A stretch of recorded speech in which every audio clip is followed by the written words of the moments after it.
Hello स्टुडेन्ट्सहरू। आज चाहिँ म तपाईँहरूसँग चाहिँ क्यास फ्लोको पार्ट 3 जुन चाहिँ 2074को सेट बीको सोल्युसन लिएर आएको छु। यसमा चाहिँ मैले तपाईँहरूलाई कसरी चाहिँ यसको सोल्युसन गर्ने, सोल्युसनको साथमा केही नयाँ कुराहरू पनि सिकाउने छु। अब तपाईँहरूले यसलाई चाहिँ राम्रोसँग हेर्नुभयो भने तपाईँले यसबाट धेरै कुराहरू चाहिँ क्यास फ्लो सम्बन्धी थाहा पाउन सक्नुहुन्छ। यो भिडियो हेर्नुभन्दा पहिला चाहिँ तपाईँले क्यास फ्लोको इन्ट्रोडक्सन फर्मेट भन्ने पार्ट 1 र पार्ट 2 लाई हेरेर चाहिँ यो भिडियो हेर्नु होला, जसले गर्दा तपाईँलाई क्यास फ्लो सम्बन्धी धेरै नलेजहरू पाउनुहुनेछ। क्यास फ्लो स्टेटमेन्ट एउटा 10 मार्क्समा आउने र एकदमै सजिलो युनिट अन्तर्गत पर्छ। यसलाई राम्रोसँग तपाईँले ध्यान दिनुभयो भने चाहिँ यसलाई इजिली तपाईँले सल्भ गर्न सक्नुहुन्छ। त्यही भएर चाहिँ यो एउटा सजिलो तर धेरै मार्क्स गेन गर्न हेल्प गर्ने युनिट अन्तर्गत पर्छ। अब हामी जान्छौँ सुरुमा। जस्तै फर्स्टमा हामी के को क्यालकुलेसन गर्छौँ भन्दा क्यास फ्लो फ्रम अपरेटिङ एक्टिभिटिजको क्यालकुलेसन गर्छौँ, जसमा चाहिँ फर्स्टमा हामी क्यास कलेक्सन फ्रम डेप्टर्स अथवा कस्टमर्स है। यहाँ डेप्टर्स हामी किन लेख्ने भन्दा यसमा चाहिँ डेप्टर्स पर्छ भनेर याद हुन्छ है त। त्यही भएर सुरुमा हामी डेप्टर्स लेखौँ, क्यास कलेक्सन फ्रम कस्टमर अथवा डेप्टर्समा डेप्टर्स भनेकै कस्टमर्स हो र यसमा सबभन्दा पहिला हामी राख्छौँ सेल्स। ल सेल्स रेभिन्यू अथवा सेल्स फर द हामीलाई यहाँ इन्फर्मेसन दिएको छ।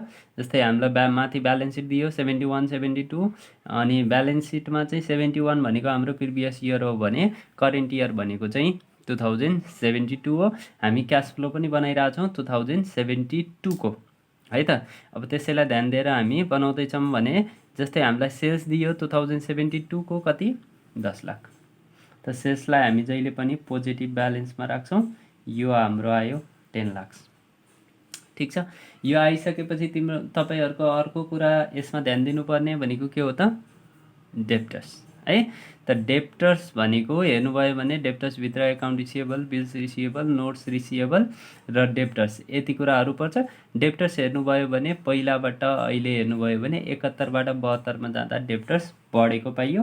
त्यो बढेछ भने हामी लेख्छौँ इन्क्रिज इन डेप्टर्स भनेर लेखौँ। डेप्टर्स कतिले बढ्यो भन्दा पहिला 20,000 थियो, अहिले 30,000 भनेपछि कतिले बढ्यो 10,000ले बढेको रहेछ। बढ्यो भने माइनस गर्ने। अब हेर्नुहोस् है त, यहाँ नियम के हो त भन्दाखेरि यदि हाम्रो एसेट्स बढ्छ भने कुनै पनि एसेट्स बढ्छ भने क्यास घट्छ, त्यही भएर माइनस है। अर्को एसेट्स घट्छ भने यसले क्यास चाहिँ बढ्छ, त्यही भएर प्लस गर्ने। यो एसेट्ससँग रिलेटेड भयो भने ल्याबिलिटीसँग रिलेटेड भनेको ल्याबिलिटिज बढ्यो भने क्यास पनि बढ्छ है, यसलाई प्लसमा राख्ने। ल्याबिलिटिज घट्यो भने क्यास पनि घट्छ, यसलाई माइनसमा राख्ने। यो कसरी हुन्छ यसको मैले उदाहरण सहित भिडियो नम्बर 1 मा बनाएको छु, त्यसमा गएर हेर्नु होला। अब यहाँ हेर्नुहोस् तपाईँको हामीसँग भएको कलेक्सनको कुरा यही दुईवटा मात्र, सेल्स र डेप्टर्स। यही दुईवटा कुरा मात्र भएको भएर हामी यसको टोटल यहीँ गर्छौँ। यो आयो तपाईँको 9,90,000। ठिक छ, अब हामी सेकेन्डमा जान्छौँ। सेकेन्डमा भनेको हाम्रो cash paid to creditors. Cash paid to creditors, यसमा हामी क्रेडिटर्स नै राख्ने। सप्लायर अथवा क्रेडिटर्स भनिन्छ, तर हामी क्रेडिटर नै राख्ने गरौँ। क्रेडिटर राखिसकेपछि एउटा कुरा हामीलाई के थाहा भयो त, क्रेडिटर्स भनेको हाम्रो यही अन्तर्गत पर्दो रहेछ भन्ने थाहा हुन्छ। यसमा सबभन्दा पहिला हामीले राख्नुपर्ने कुरा भनेको के हो त भन्दा कस्ट अफ गुड्स सोल्ड। सबभन्दा पहिला राखौँ cost of goods sold. Cost of goods sold भनेको हाम्रो टोटल म्यानुफ्याक्चरिङ कस्ट हो, अथवा हामी खरिद गरेर बिक्री गर्छौँ भने पर्चेजिङ कस्ट हो।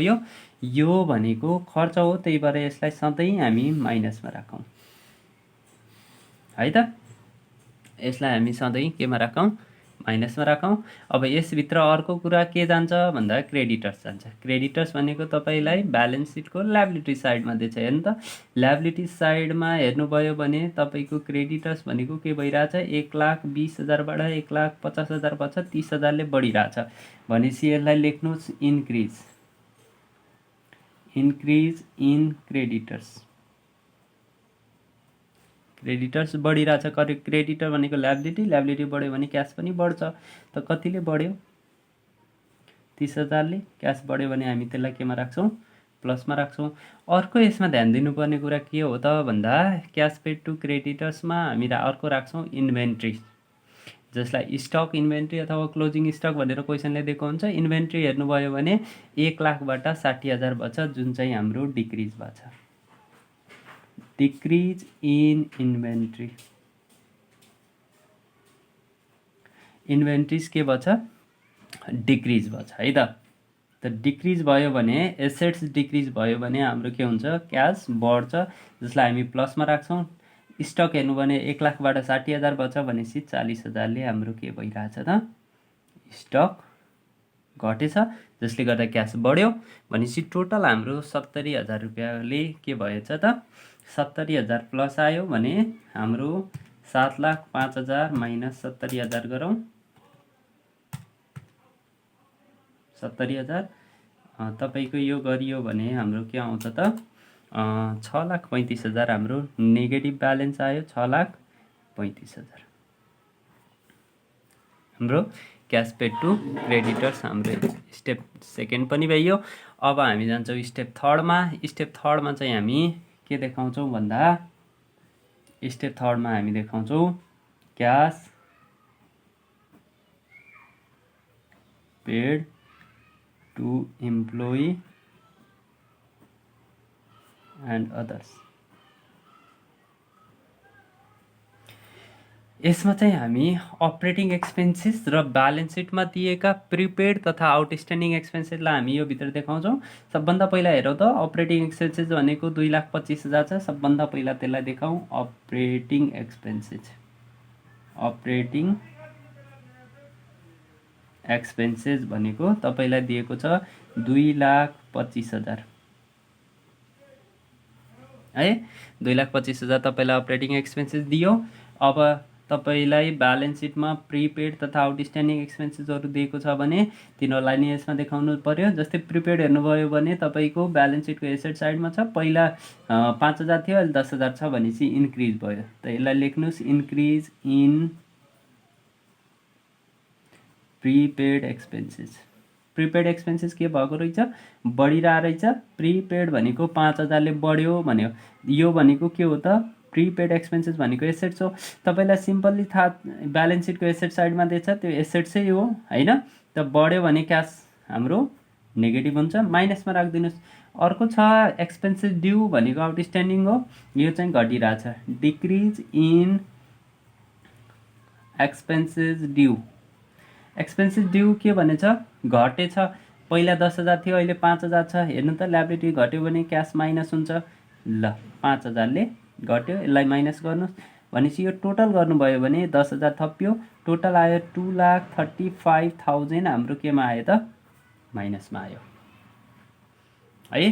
त यति नै हाम्रो के छ त, हाम्रो अपरेटिङभित्र यति कुराहरू छन्। जस्तै इन्ट्रेस्ट पेड, ट्याक्स पेड भएको भए हामी त्यो कुरालाई नै यसैभित्र देखाउँथ्यौँ। तर इन्ट्रेस्ट पेड तथा ट्याक्स पेड जस्ता कुराहरू यहाँ छैनन्, त्यही भएर हामीले तिनीहरूलाई देखाउन नि जरुरी छैन। भयो भने मात्र देखाउने, नाम मात्रको लागि देखाउन जरुरी छैन है त। अब हामी यसको के गर्छौँ भन्दा टोटल गर्छौँ है त। अब टोटल गरौँ। जस्तै हामीसँग के छ, 9,90,000 हामीसँग प्लसमा छ, 9,90,000। अर्को छ 6,35,000 माइनसमा, अनि माइनस छ 2,35,000। त यो गऱ्यौँ भने हाम्रो टोटल आउँछ 1,20,000 पोजिटिभ।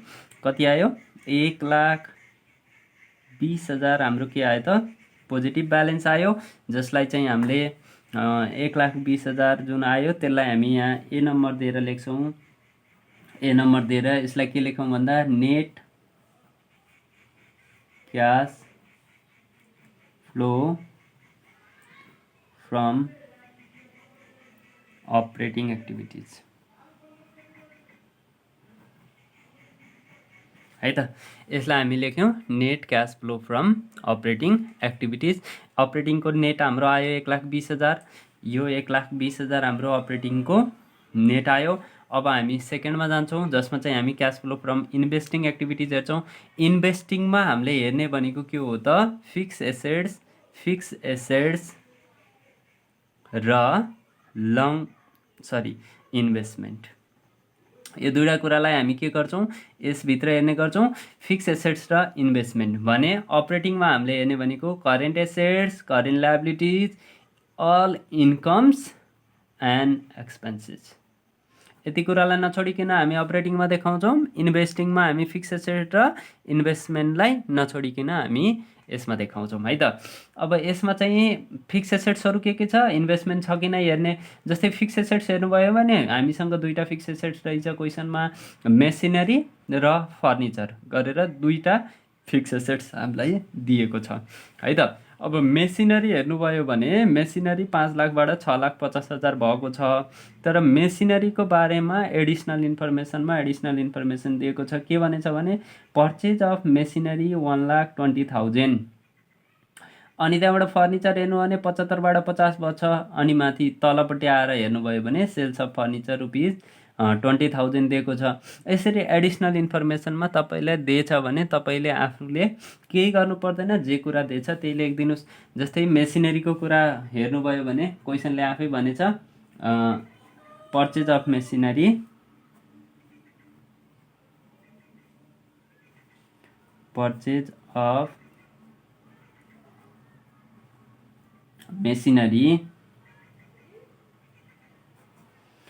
अफ मेसिनरी भनेर तपाईँले कति दियो, 1,20,000। अब यसलाई नेगेटिभमा देखाउने, किन नेगेटिभमा देखाउने भन्दा यदि हामी सामान किन्यौँ भने हामीसँगबाट क्यास जान्छ, आउट हुन्छ होइन, त्यही भएर माइनसमा देखाउनुहोस्। अर्को छ सेल्स अफ फर्निचर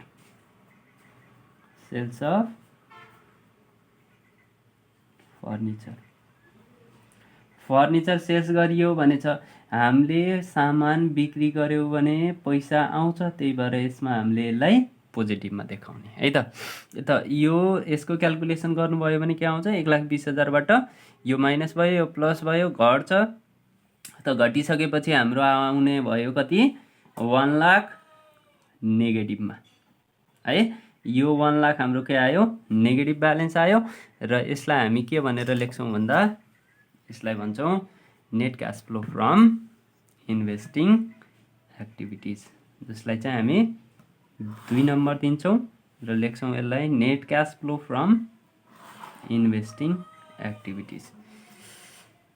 ल यसलाई हामी लेखौँ नेट क्यास फ्लो फ्रम, र यसलाई लेखौँ net cash flow from investing activities, b number दिएर net cash flow from investing activities है त। ल अब हामी जान्छौँ 3 नम्बरमा। अब हामी 3मा क्यालकुलेसन गर्ने भनेको के हो त भन्दा cash flow from financing activities. अब फाइनेन्सिङमा हामीले के देखाउने हो भन्ने कुरा सिधै हामी ल्याबिलिटी साइडमा जान्छौँ। हेर्नुहोस् है, यसमा एसेट साइडको फिक्स एसेट्स र इन्भेस्टमेन्टलाई देखाइन्थ्यो। यसमा ल्याबिलिटी साइडको लङ टर्म ल्याबिलिटिज, पहिलो कुरा लङ टर्म ल्याबिलिटिज। अर्को कुरा सेयर क्यापिटल है, सेयर क्यापिटल। डिबेन्चर पनि हाम्रो लङ टर्म ल्याबिलिटिज हो, यति कुरा। अनि यदि सेयर प्रिमियम छ भने चाहिँ प्रिमियम पनि हामी यसैमा देखाउँछौँ। डिबेन्चर प्रिमियम छ भने डिबेन्चर प्रिमियम पनि यसैमा देखाउँछौँ है। र साथमा हामीले अर्को कुरा देखाउने भनेको हो यसमा डिभिडेन्ड पेड, ठिक छ। त यति कुराहरूलाई हामीले केमा, फाइनेन्सिङ एक्टिभिटिजमा सो गर्छौँ। Long term liability, share capital, debenture, share premium, debenture premium र डिभिडेन्ड पेड। म्याक्सिमम आउने यिनै हुन्। यदि प्रिफरेन्स सेयर क्वेसनले दिएको छ भने प्रिफरेन्स सेयर पनि हामी यसैमा सो गर्छौँ, प्रिफरेन्स सेयर पनि है त। ल अब हामी जाउँ फाइनेन्सिङ एक्टिभिटिजमा। फाइनेन्सिङमा सबभन्दा पहिला तपाईँलाई दिएको छ सेयर क्यापिटल। के दिएको छ, सेयर क्यापिटल। अब सेयर यहाँ हेर्नुहोस्, यहाँ बढ्यो भने हामी पर्चेज लेख्थ्यौँ, घट्यो भने सेल्स लेख्थ्यौँ भने सेयर र डिभेन्चरमा हामी बढ्यो भने इस्यु लेख्छौँ। के लेख्छौँ बढ्यो भने चाहिँ हामी यसलाई लेख्छौँ issue of share capital. Share capital कतिले बढ्यो भन्दाखेरि हाम्रो पहिला थियो 3,75,000 3,75,000बाट अहिले हाम्रो बच्छ 4,50,000। 3,75,000 माइनस 4,50,000 गर्नुभयो भने 75,000ले बढेको रहेछ। ल्याबिलिटी साइड हो बढ्यो भने प्लस हुन्छ भनेपछि 75,000ले बढ्यो प्लसमा राख्नुहोस् है। अर्को हेर्नुहोस् लोन भनेर दिएछ।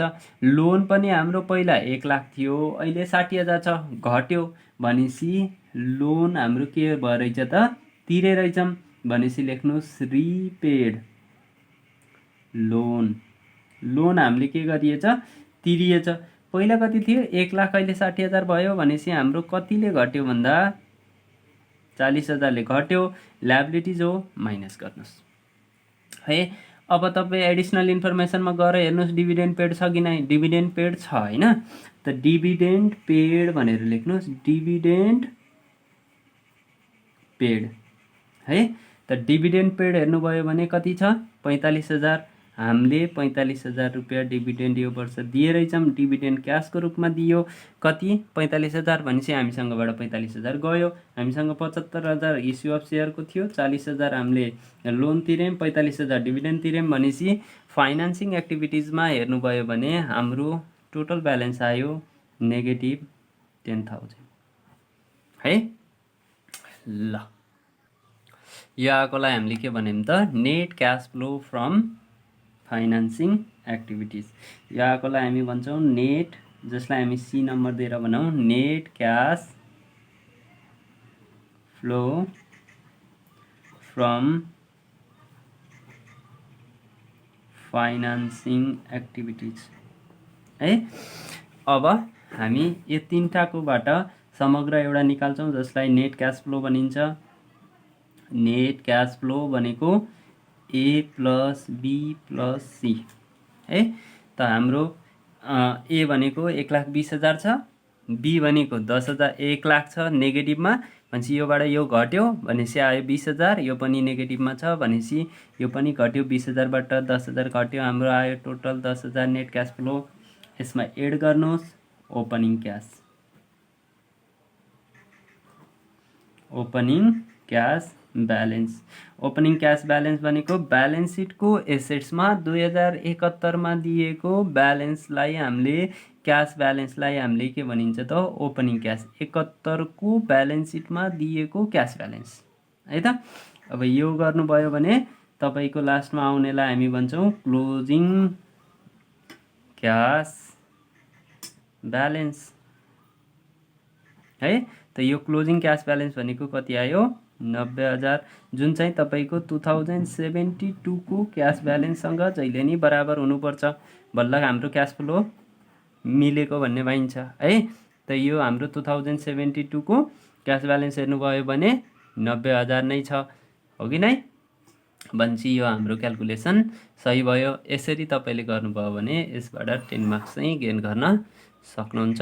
यसलाई राम्रोसँग ध्यान दिएर हेर्नुभयो भने मजाले तपाईँहरूले गर्न सक्नुहुन्छ है त।